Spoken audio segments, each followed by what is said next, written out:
In this video, we're going to talk about Progenity, trading under the ticker symbol PROG on Nasdaq. Progenity has been the subject of much speculation and expectation lately that the stock is going to break off very soon. And I think that there are many factors to talk about, and hopefully at the end, you will reach a conclusion on whether you should buy Progenity shares, and if so, how much you want to buy and for how long. Before today's video begins, if you like my content, please like, comment, and subscribe to my channel. Progenity is a small cap company operating in the sector of biotech, and it develops products like molecular testing. Looking at its projects, it feels like it does seem similar to what Bionanogenomics does.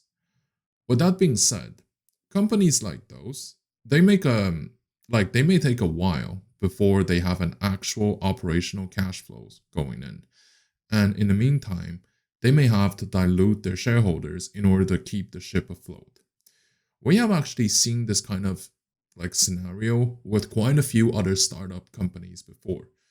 This means that at the very least in the short term, the fundamentals are not going to look pretty for the company. But here's the thing, it doesn't have to. And actually, I want to wager that this is not the main reason why you're here or why you're wondering if you want to buy PROG. The main reason why Progenity is trending in conversation online is because the company is one of the most shorted shares in the market right now, at least in terms of its float. So according to different online indicators, the short interest of Progenity is between 35 to 40%. This, combined with the fact that the company is a very small cap, like around $250 million, means that the amount of money required to push the shares upward is really not that high. From a price action perspective, the shares have begun to show some signs of upward pressure and arguably ready to shoot up.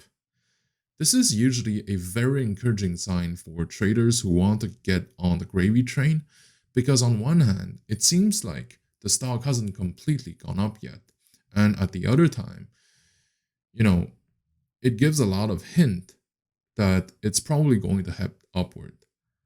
We can also see a sort of confirmation of this probable scenario in the sudden spike of interest in the trading volume. Compared to its average volume of 13 million shares, the latest trading volume has been 248 million shares. This is a very significant spike in interest and maybe a defining piece of evidence indicating that the share is going upward. When we look at the options market, the vast majority of the volume and open interest is on the call side. This means that most participants who buy options usually to protect their risk, but it's also used to speculate. It's usually bought to either hedge your risk or to speculate. In this case, it's probably more towards the speculating portion. Anyway, the contracts that are bought very often have a strike price between $2 and $3. And it goes the same for October and November contracts. What this means is that we have a rough timetable of where the market expects the stock is going to hit. And also, what this means is that we have now a rough estimate of what the market believes is going to happen over the next couple of weeks and where they think the price should be able to reach without any sort of difficulties. Now, with that being said, I also want to provide some other elements for you to consider, because I think that the optimism does eclipse other factors that also deserve our attention. So first of all, you have to be aware that this is almost purely speculative play at this point. The company is not profitable, and I don't see it becoming profitable in the foreseeable future. Many companies were shorted initially for fundamental reasons. It goes the same for GameStop or AMC, and honestly, I can see at least part of the reason why Progenity may be a target as well. What this means is that you have to be careful about how long you want to stay in the stock and to be aware of the long-term pressure for the management to dilute the shareholders, not because they want to, but because they may have to, right? Another thing to consider is that the stock is currently mostly in the hands of institutional investors. It's a good thing in general, but in this case, it also means that there is not that many shares for retail traders to play with.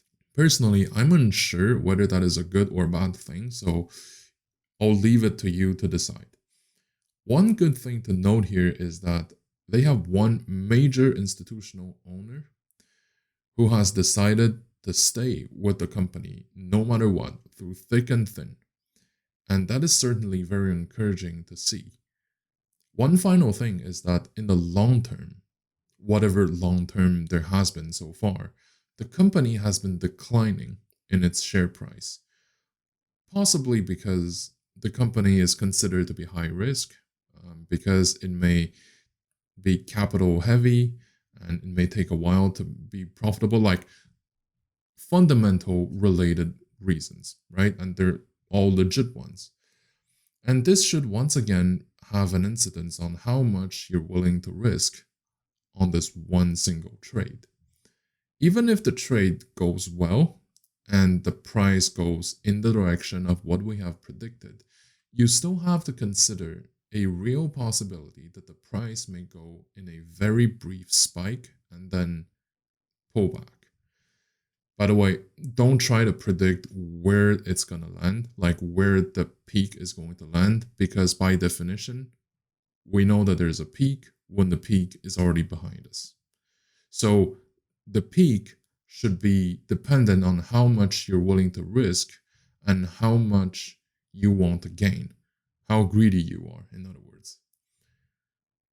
One final thing I want to address is that I've seen this a couple times in the comment section of my channel, that a lot of people have lost money in those very speculative short-term plays.